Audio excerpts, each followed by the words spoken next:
সর্বশেষ জুলাই সনদ প্রণয়নের কথা যখন আসলো, আমরা বলেছিলাম যে এটার একটা আইনি ভিত্তি দিতে হবে।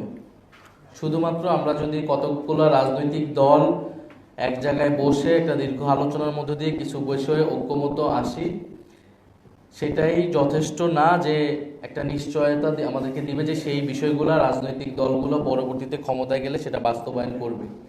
আমরা অতীতেও দেখেছি, 90-এর গণঅভ্যুত্থানের পরেও দেখেছি এই ঘটনাগুলো ঘটেনি। ফলে এই কারণে আমরা বলেছিলাম যে গণঅভ্যুত্থানের পরে জাতীয় ঐক্যমত্য কমিশনের যে প্রক্রিয়া, তারপরে আমরা যে আলোচনাটা হবে সেটা আসলে একটা আইনি ভিত্তি দিতে হবে।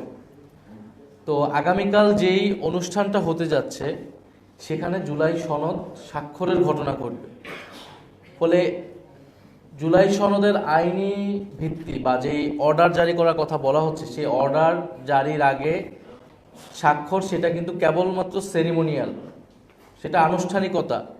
জুলাই সনদ প্রণীত অলরেডি হয়ে গিয়েছে, সবাই একটা জায়গায় ঐক্যমত এসেছে যে আমরা কি কি পরিবর্তন চাই।